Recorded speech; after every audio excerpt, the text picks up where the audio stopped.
Hello friends, welcome to இது உங்கள் சமையல். இன்னைக்கு ரொம்ப ரொம்ப டேஸ்டியான கேசரி ஹோட்டல் ஸ்டைலில் எப்படி செய்யலான்னு பார்க்க போகிறோம். சரவண பவனில் சாப்பிடும் பொழுது பார்த்தீங்கன்னா மேக்ஸிமம் எல்லா ஹோட்டல்லையுமே சாப்பிடும் பொழுது கேசரி அவ்வளோ ஒரு சாஃப்டாக குழைவாக இருக்கும்.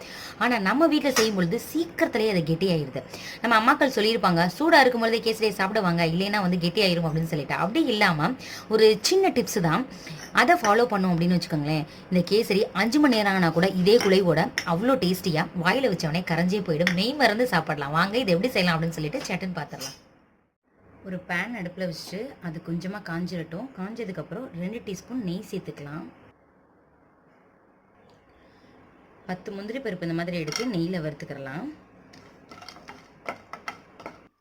கலர் நல்லா சேஞ்ச் ஆகிட்டுருக்கு. இப்போ நம்ம எடுத்துடலாம். அதை ரொம்ப விட்டால் கருகிரும், நல்லா இருக்காது, அதனோட ஃப்ளேவரே போயிடும். இப்போது எடுத்தாச்சு. நெய் இருக்குது, இதுலையே 1 கப் வந்து ரவையை சேர்த்துக்கலாம். சில பேர் என்ன பண்ணுவாங்க, ரவையை வெறுமனே வறுப்பாங்க. ஆனால் கேசரிக்கு இந்த மாதிரி 2 டீஸ்பூன் நெய் சேர்த்து நம்ம வறுத்தோன்னு வச்சுக்கோங்களேன், ஸ்மெல்லும் நல்லாயிருக்கும். சில பேர் லாஸ்ட்டு தான் வந்து நெய் சேர்ப்பாங்க. இந்த மாதிரி ஃபஸ்ட்டும் சேர்த்துக்கறணும். அதனால தான் கூடுதலாக முந்திரி வறுக்கும் போது சேர்த்தேன் நெய்யை.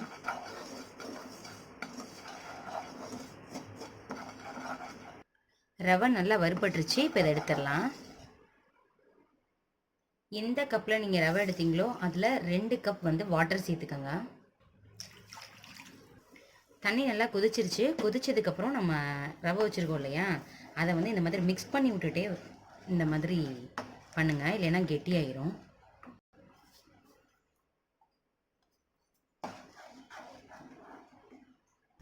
இதில் கொஞ்சமாக ஏலக்காய் தூள் மட்டும் சேர்த்துக்கலாம்.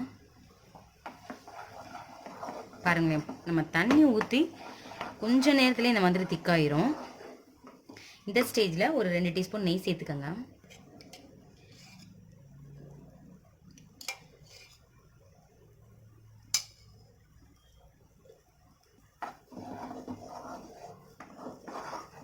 நெய் ஊற்றவுமே பாருங்களேன் அப்படியே இலகி வருது. ஒரு 4 மினிட்ஸுக்கு லோ ஃப்ளேமில் இதை அப்படியே விட்டுடலாம். ரவை எல்லாமே நல்லா குக் ஆகணும். அதுக்கப்புறம் நம்ம ஜீனி சேர்த்துக்கலாம். 3 மினிட்ஸ் ஆகிருக்கு. இப்போது ஃபுட் கலரை வந்து இந்த மாதிரி லைட்டாக கொஞ்சமாக தண்ணி சேர்த்து மிக்ஸ் பண்ணி வச்சுக்கோங்க. நிறைய தண்ணி சேர்த்துட்டிங்கன்னா நல்லா இருக்காது, சதசதன் ஆயிரும். குக் ஆனதுக்கப்புறம் சேர்க்கக்கூடாது. இப்போ இதை மிக்ஸ் பண்ணி விடுங்க.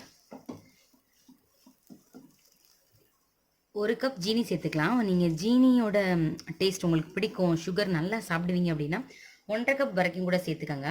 இல்லை மைல்டாக ஸ்வீட் இருந்தால் பிடிக்கும்னா 1/2 கப் சேர்த்துக்கோங்க.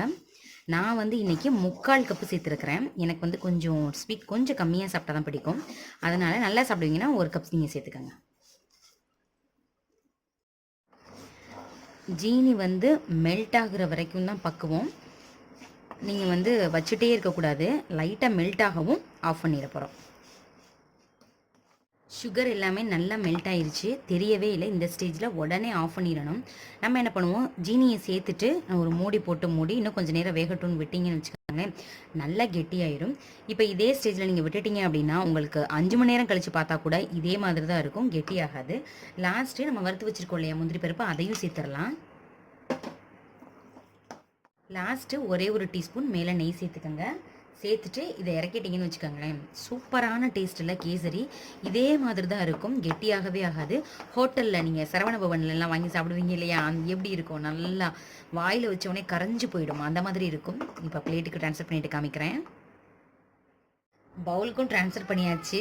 எப்படா சாப்பிடலாம் அப்படின்னு தோணுது. அந்த அளவுக்கு பார்க்குறதுக்கே நல்லாயிருக்கு, டேஸ்ட்டும் அட்டகாசமாக இருக்கும். இதே மாதிரி நீங்கள் ட்ரை பண்ணி பார்த்துட்டு எப்படி இருந்துச்சு அப்படின்னு சொல்லிட்டு எனக்கு கமெண்ட் பண்ணுங்கள். உங்கள் ஃப்ரெண்ட்ஸ் அண்ட் ரிலேட்டிவ்ஸ் கூட ஷேர் பண்ணுங்கள். இந்த வீடியோ உங்களுக்கு பிடிச்சிருந்துச்சுன்னா மறக்காமல் இது உங்கள் சமையலுக்கு சப்ஸ்கிரைப் பண்ணுங்கள், லைக் பண்ணுங்கள். Thank you friends.